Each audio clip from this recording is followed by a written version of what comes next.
Hello, everyone, ladies and gentlemen, kids of all ages. My name is Abby, and today we're back with another episode of Gregtech New Horizons. We're starting off this one pretty simply. We're doing some cursory mining up in the Twilight Forest. The Twilight Forest has a lot more ores for us, so I am scouting out for those. The main two ores we're going to be looking for are going to be nickel veins and also cryolite veins, which we'll use much later on. But also the sapphire veins have plenty of uses, and so do the Thaumcraft shard veins. But we're just looking around for whatever we can find.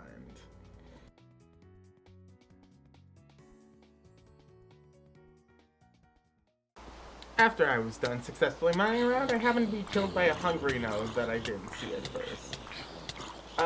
This reminds me of one of my Gregtech New Horizons hardcore playthroughs, where I also died to a hungry node unsuspectingly. So, yeah, there's like the fifth death? Unfortunate.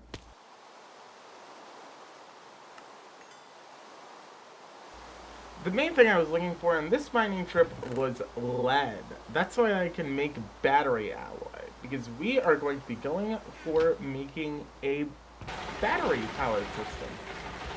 I also make a bit of ironwood. Ironwood is a very useful tool for making soft things, like soft hammers and rolling pins. So it's a much more durable material than wood or rubber. So that makes it a very good to use for things like cooking, but also just general appliances. I'd realized when collecting lead that I forgot to grab silver, so I grabbed that too out of the vein. So let's talk about why I want the battery buffer. The battery buffer, not only does it allow us to store energy, which is good on its own, it also allows us to overamp our cables. So Gregtech cables work on voltage and amperage, and while you can overamp a machine, you cannot overamp cables or they will burn up. What a battery buffer allows us to do is it allows us to just put energy and output it at a certain amperage. In this case, we're going to be doing 4 amps of LV power.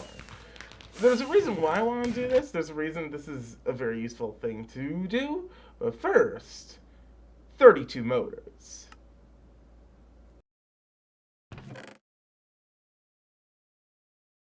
The next step in making a battery buffer is making the batteries. So I make a basic cannon machine to put dusts in the batteries, and I started centrifuging lepidopterite in order to have a chance of getting lithium. Lepidopterite comes from salt veins, and there's a 1 in 9 chance that by centrifuging lepidopterite you get lithium.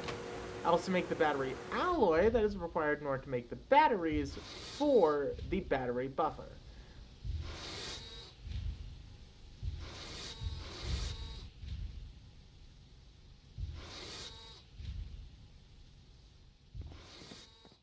I'm sort of speeding through the battery buffer creation here because it's not super important. But I might as well explain the Gregtech voltage system while we're working on this. So the way Gregtech power works is that there's two components to power. There's amperage and voltage. Every one of these one block machines can only take 1 amp of power at a certain voltage tier. However, multiple amps can travel through specific cables upon a line. And the EU per tick that a machine uses isn't limited by the voltage here, but by the voltage and amperage being supplied to that machine. Therefore, what it means is that a 4 amp line of 32 LV of a 32 LV cable is effectively more like 128 voltage, but only to LV 32 EU per tick machines. That is a long way of saying that having this 4 amp battery buffer and 4 amp cables means that I can run effectively 4 machines at max power at the same time. Now I still only have 1 turbine, but this is still an improvement. It means that I can run more machines at the same time, and my processing is just going to go up, really.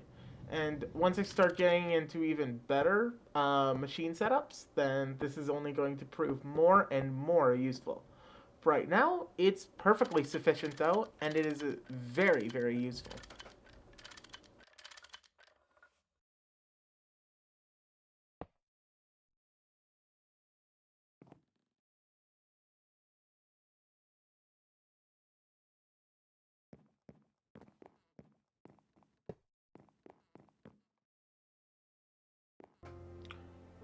The next goal that I set my eyes on is the electric tree tap. I'm tired of having to get my rubber with the old tree taps, and the recipe for the electric tree tap isn't too difficult at all.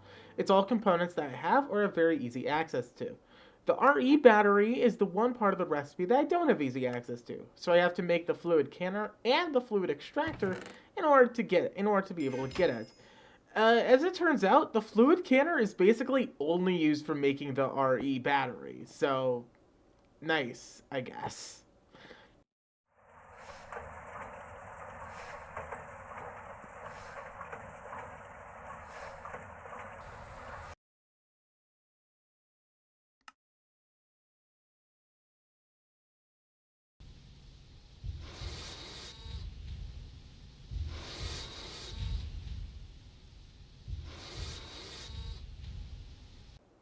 The electric tree tap works identical to the regular tree tap in that it allows me to get sticky resin from rubber trees. The only difference is that instead of using durability, it uses energy, which is much easier to come by and also much easier to repair. Uh, it's really not like the greatest quality of life improvement, but it's a minor one. It was cheap enough to make, so might as well go through it. We're gonna need more resin where it comes from anyway.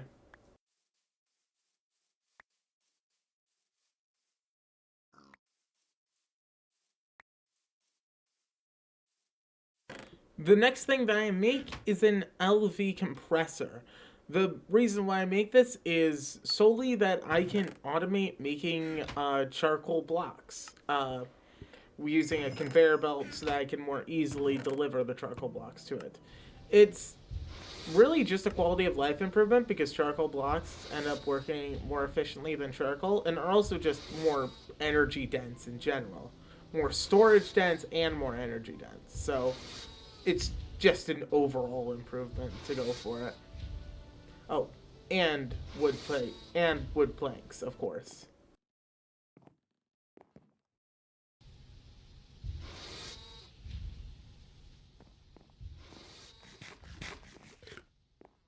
With more machines means more machine interconnections. For example, with the fluid extractor that we made originally just for the RE battery, we can also get molten red alloy which can be used in order to make vacuum tubes far more efficiently. And these vacuum tubes being able to be made crazy easily means that now I can start making circuits in bulk rather than just motors. So all that means is that the machines end up coming quicker. It's sort of exponential how it compounds. You make machines that allows for machines to be made quicker, which allows you to make more machines. Speaking of more machines, here's me making an LV alloy smelter. I have the steam alloy smelter, but this is just more efficient, and also it's better because I don't have to run as far for it. It's more centralized, so I like it. It's mostly just there because I want to outdate my steam stuff. And I start looking towards cobalt brass as well. But before that, more machines. Here's me making an LV lathe. Why do I want cobalt brass? That is a good question. Saw blades. Saw blades take cobalt brass gears. So that's why I need cobalt brass for the saw blades. Uh, and saw blades have multiple uses, not just in making cutting machines, which is the primary use, but also in making Steve's cart saw blades, which we'll get to eventually. But in order to get some of the parts for cobalt brass, namely the cobalt and the zinc, we're going to need an electrolyzer as well. And so I make it. Electrolyzing sphalerite will get zinc and sulfur, and also has a chance of getting gallium, which we'll use much later. And centrifuging cobaltite has a chance of getting cobalt. So altogether, that's how we get the stuff for the brass. I also tear down the windmill because it has become unsightly and I have long outlasted its usefulness. So, goodbye.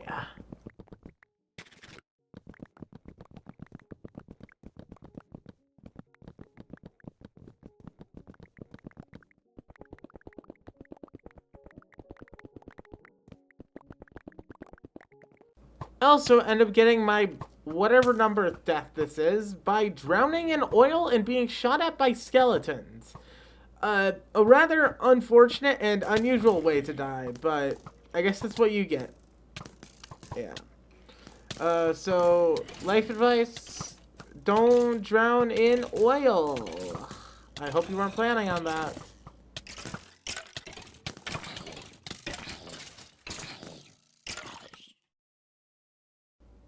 That death aside, the machines had finished running and the cobalt brass dust could be made. The brass is made just with an alloy of cobalt and zinc, which we got from the sphalerite, and the cobalt we already got, so it's not difficult. We also have aluminum required in the recipe, but there's plenty of sources for aluminum at the moment. I also got towards making the ore finder wand. This is something that will allow us to locate veins. And the specific vein I wanted to locate had cassiterite as one of the ores. Cassiterite ore I could get from the vermiculite vein that I had found earlier, and the specific vein I was looking for was a mica vein, as I don't need a mica vein right now, we will need mica in the future, so I thought might as well get a start on it more than anything. I make myself a set of steel armor because steel plates are as cheap as they're going to get, and I might as well upgrade my armor while I'm at it, too. While I don't do a lot of fighting, there's no reason not to do it at this point either.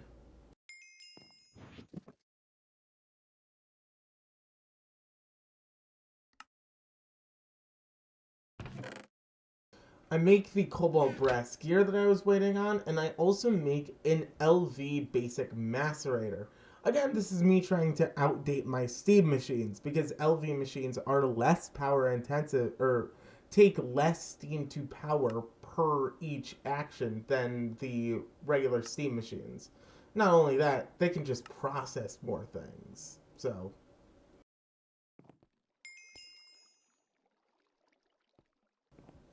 I set up the centrifuge so it can accept from a conveyor so that I can automate my production of raw rubber pulp using sticky resin and just leave it there to process. I also finish up making the thing for my saw blade, that is, get the cobalt brass gear and get the diamond dust required for it.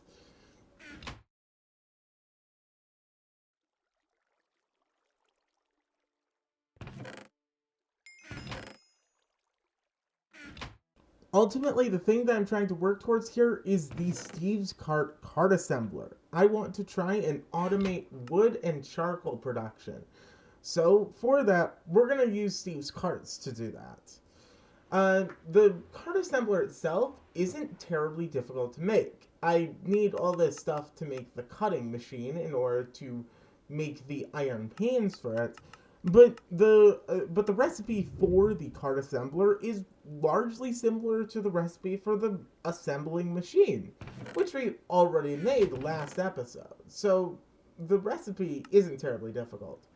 I make 16 electronic circuits just because bolt crafting for the win. And there's the distillery so that I can distill creosote oil into lubricant. The main use of lubricant that we'll be using it for is for just supplying the cutting machine and eventually making LV dynamo hatches. Because I'm poor and also dumb, I decided to put the creosote oil into the cutting machine manually using buckets. This is slow and won't be what I do in the end, but for now it works, so what's the problem?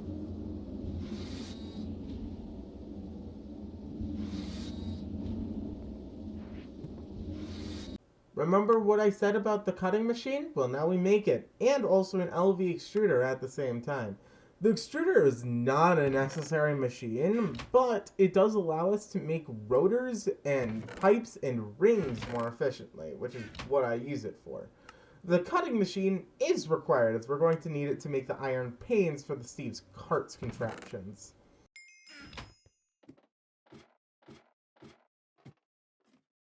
The distillery has finished making some lubricants, and now we can turn iron plates into iron panes.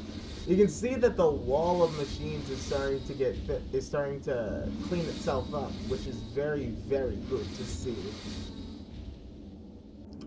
I finished making the large iron panes for the cart assembler and craft the entire thing. The way the cart assembler works is that we have a minecart hole and place modular components onto it in order to make the machine, the cart, that we end up placing and having doing actions for us. In this case, we don't have any of the modular components. We just have the cart assembler, which is fine. And that's our next goal. Make the cart components and make the cart whole. But first, 32 more motors.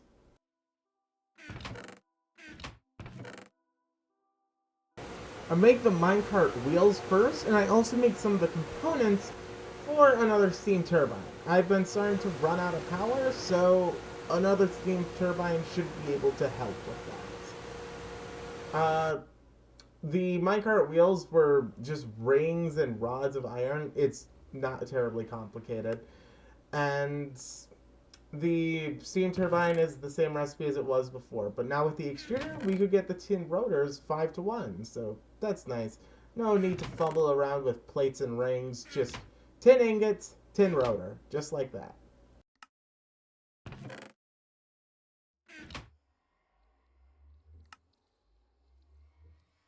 With just a few iron plates, I'm also able to make the minecart hull that's required.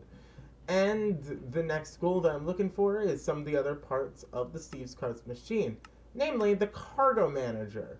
The cargo manager takes dynamic plates, so I need to make a chemical bath in order to make those. Other than that, though, the recipe is largely easy.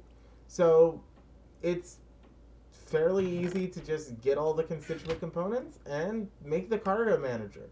This thing allows us to automatically load and unload the carts as they pass by it. So it is a very necessary machine to have for automated Steve's carts.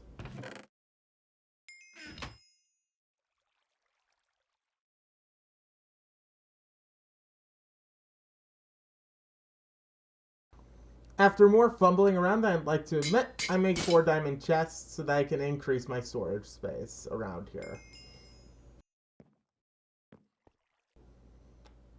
I made more cobalt brass so I can make more cobalt brass gears so I can make more diamond saw blades.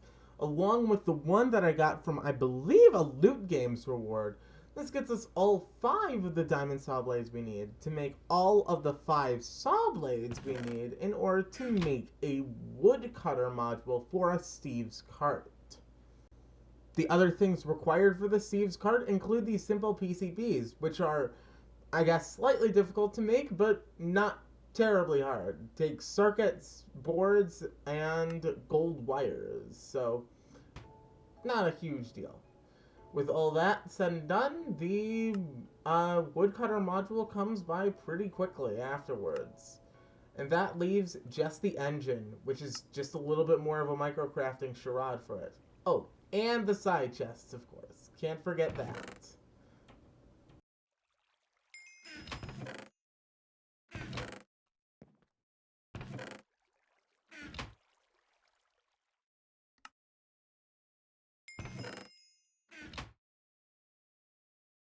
With all the modules assembled together, we're able to build the cart that we're going to use for wood cutting.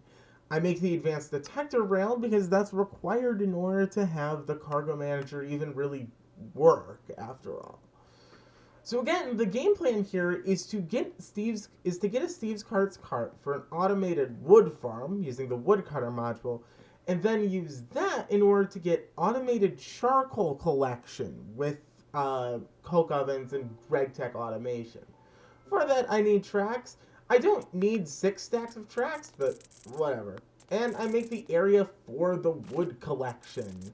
I just build this plot somewhat near to where my LV setup is, and make a large plot that should be just fine. Because I built my thing basically in a mountainside, it was a bit difficult to really come up with, well, where everything should be, but this place ended up working out very well. As for how much of Steve's carts we'll actually use in the pack, honestly, I'm not sure, but probably not much more than this. There's better options for just about everything, and even this does end up getting deprecated a bit later on. But for right now, in early LV, this is a very, very good option for collecting massive quantities of wood for relatively cheap.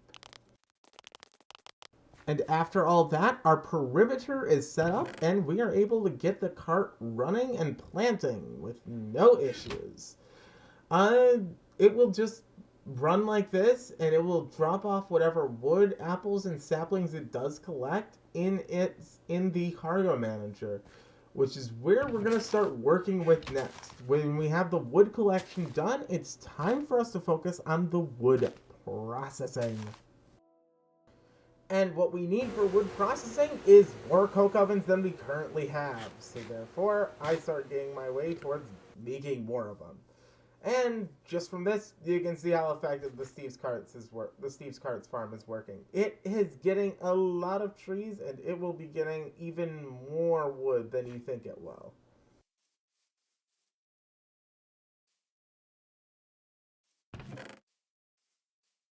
I make a polarizer, which allows me to magnetize rods without having to use redstone, and I make a bunch more coke oven bricks for more coke ovens. I think this wasn't even enough, but I had more coming on the way, so it wasn't any issue. And we're able to start making the area for coke oven collection for charcoal. So let's get to that, shall we?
With that finished, let's get to work on actually setting up the automation. For this, we're going to use Gregtech in order to do the automation here. So we're going to need to automate the input of items and the export of fluids. In this case, we use LV conveyor modules to do that and LV electric pumps to do that. We have 10 coke ovens, so we get 10 pumps and 10 plus 1 conveyor for getting the wood out. I also make a steel multi-block tank. This is storing double the amount of steam that the iron one was doing. So it's just an improvement in the steam storage. Plus, I want the iron for later purposes on its own. The farm had already been running for a minute, so it ended up filling up its whole buffer with supplies that I got from harvesting the trees. You can tell that it is very effective at what it does, giving me 9 stacks of logs in literally no time with no effort. It had maybe been like 30 minutes since I set it up. And I set up the item pipes in order to feed it from the cargo manager into the barrels. I end up faffing around with some of the settings because it's been a while since I've done automation with Gregtech pipes and Gregtech covers, but I end up figuring it out, or figuring out a way that works pretty alright.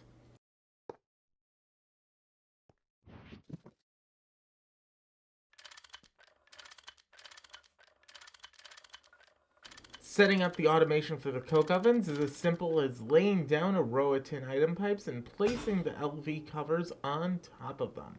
These things will export from the coke ovens and import into them the wood and the charcoal. So if I connect it up to the wood side, then I can also connect it up to the charcoal side and have it finished. I also make myself a big iron tank here. This is going to be for storing the creosote oil, which I will find various uses for elsewise. Creosote can be used in both combustion generators, so it can be used as a power source, but it's also used for making lubricant, as we've seen before. And lubricant has plenty of uses outside of just the cutting machine.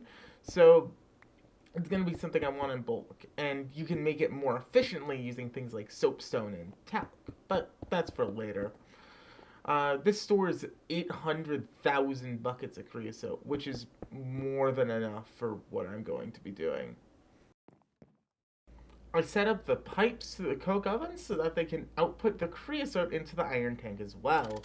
Eventually, we'll be using Gregtech automation for just about everything in the pack because it is probably the most versatile and the only tool that really works in endgame. But for right now, this does it.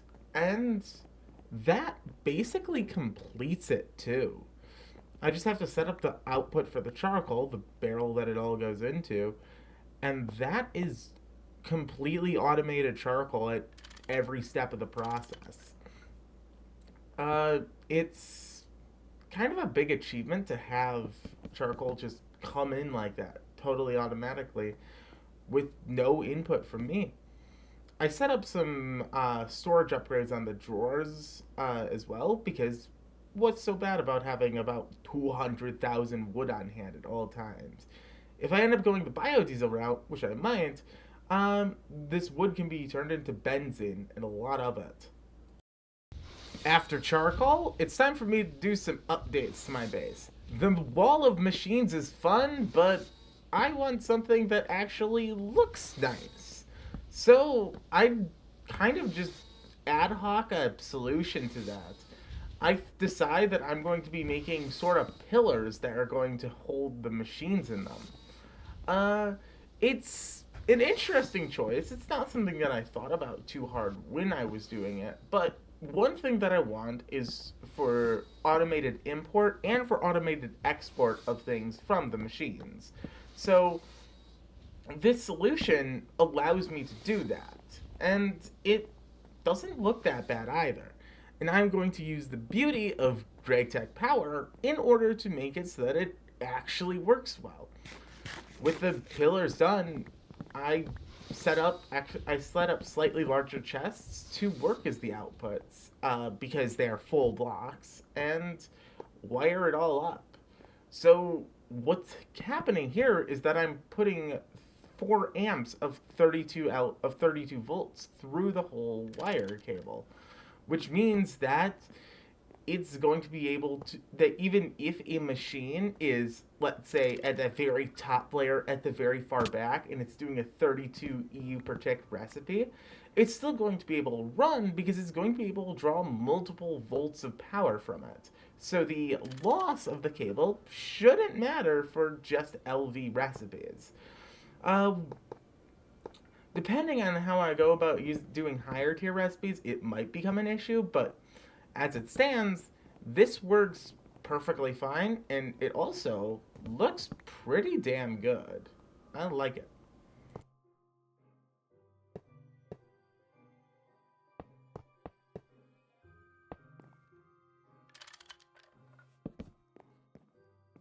Now, with the new area finished, I am able to place in all of the machines that I had left in the wall, but now can just put up and have them in a much better, much more accessible place.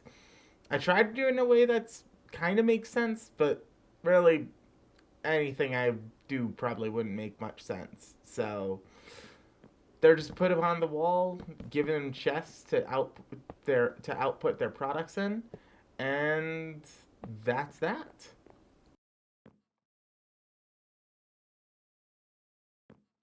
All this, it's time to look towards the electric blast furnace, the final and biggest roadblock, biggest milestone of LV.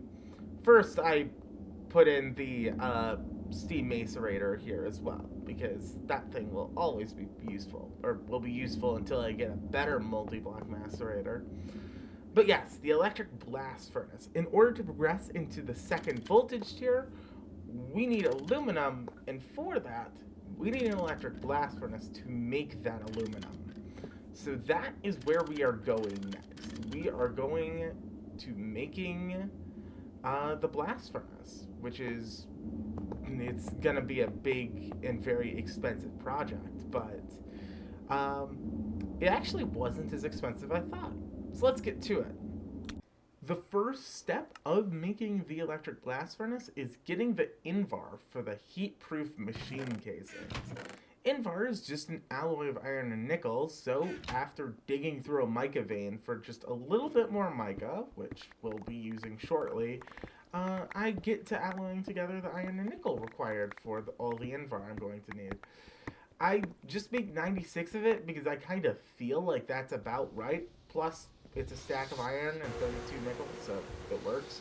Uh, and I start looking at the mica part of it. In order to make the coils, we need mica insulator foil.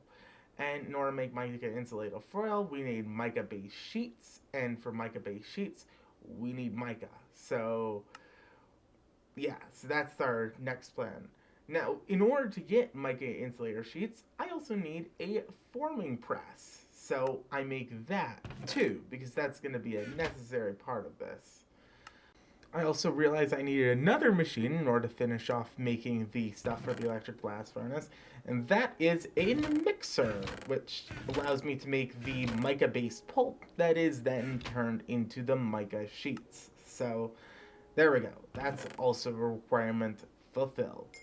The mica is probably the hardest part of the entire craft, even if it might be the least expensive. It's just the most convoluted.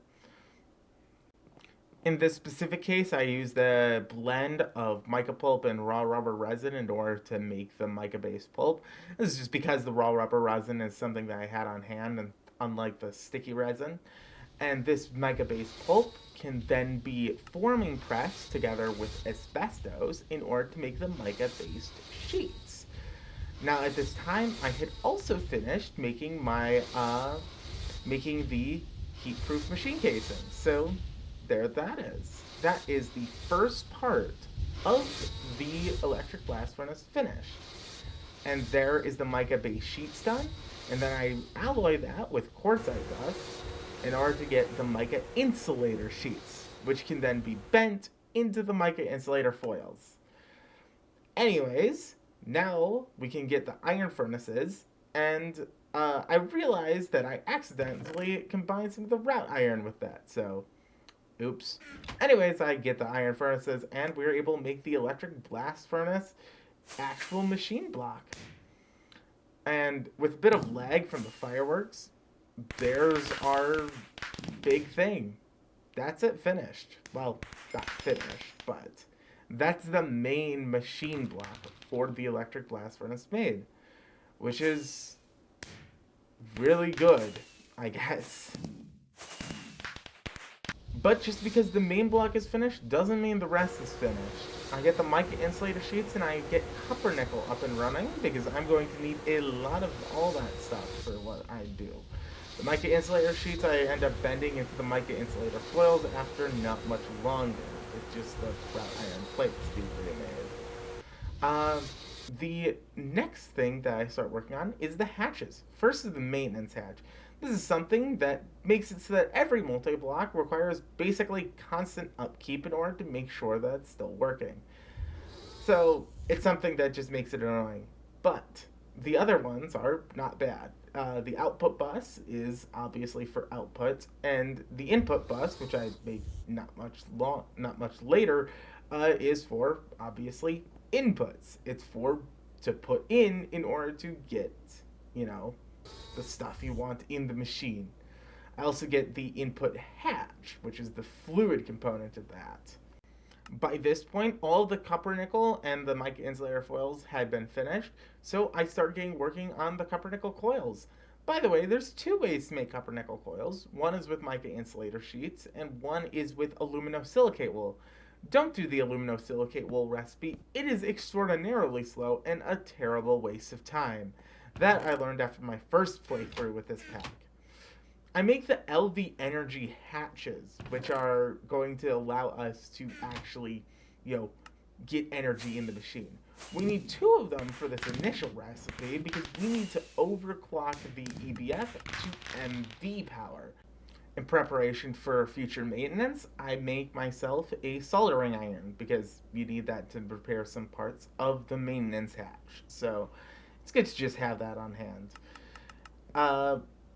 With that, that's, I think, everything for the electric blast furnace finished. I start laying out the floor plan for it. The dynamo hatch, the input hatch, the maintenance hatch, all that's done. That's all the constitute components of the electric blast furnace. So let me explain what we're doing here. The electric blast furnace, we need to overclock it to MV power in order to get it to be able to finish a recipe to make aluminum. And in order to overclock it to MV power, we're going to need 2 LV energy hatches. The reason why is that 4 amps of LV power are equivalent to 1 amp of MV power.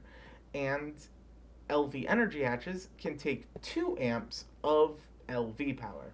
This is true for all energy hatches. They can take 2 amps of the tier's power in order to actually produce it. So that's why we need 2 of them for this. If we had maintenance issues, which we're not going to, we would need 3, but we're a smart little cookie, so we don't do that. That being said, that's the electric blast furnace made. The entire multi-block, there it is. It says that it's not working. It is working, or it would work if we were to actually fix the parts in the maintenance hatch that needs fixing. I kind of just fix what I can with what I know how to fix, but I have to check to see what else I need to do. In this case, what I need is the hard hammer and the screwdriver, and of course the soldering iron for that. So that's how I finish it. It's all running perfect.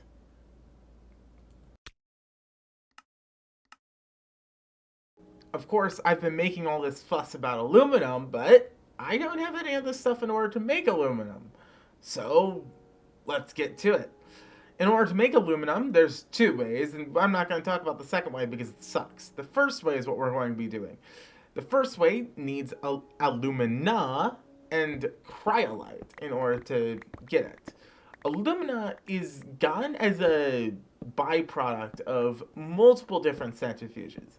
The main ways of getting it as a byproduct are through centrifuging cryolite or centrifuging blue sapphire. In this case, I do both because I need obviously cryolite in order to get the cryolite for it, and I need blue sapphire, well, because it's probably the best way to do it, just the cheapest. I made a forge hammer. I kind of skipped over that. Uh, it's just so that I can more quickly process through crushed components in order to centrifuge them. There's not really any other reason to it. That is a bunch of alumina and cryolite gained.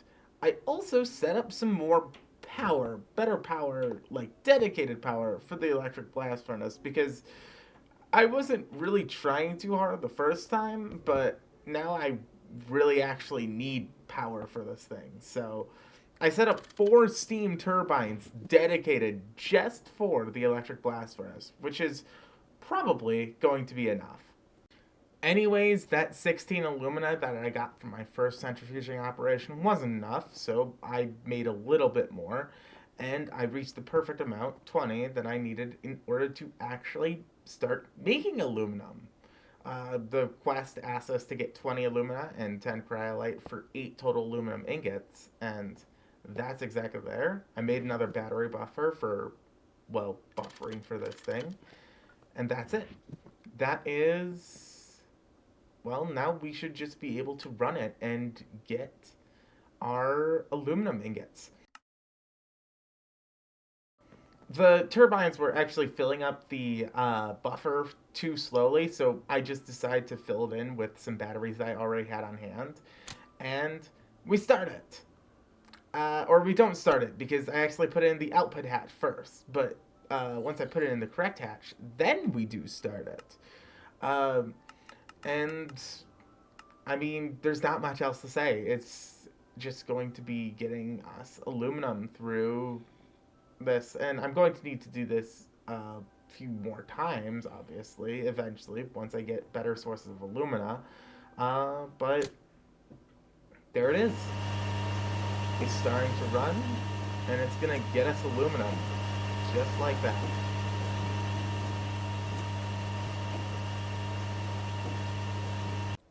And there is our first look at that dull blue metal that is responsible for medium voltage. And I switch it out again just so I can make my second bit of that dull blue metal, which doesn't take any longer than the first. And, well, I might as well leave this as a time for talking about what is actually going to happen next. You see, of all the times I've played Gregtech New Horizons, they've mostly ended at around LV, pretty much at exactly this point. But I don't want this one to end, obviously. I want to go further. So, while I have the past 4 episodes, including this one, planned out pretty well as to what I was going to be doing, I don't know what I'm going to be doing for the next ones. I don't know just about where I'm going to stop them or kind of what would be a good point in progression to stop them. I have plans, obviously. I have a lot of plans for what I'm going to be doing, but I don't have a big game plan. I don't have like a set regimen to follow. But I'm still excited because I know that I'm going to be able to find something, or at least be able to do something. Although, what I'm going to do will be a question for next time.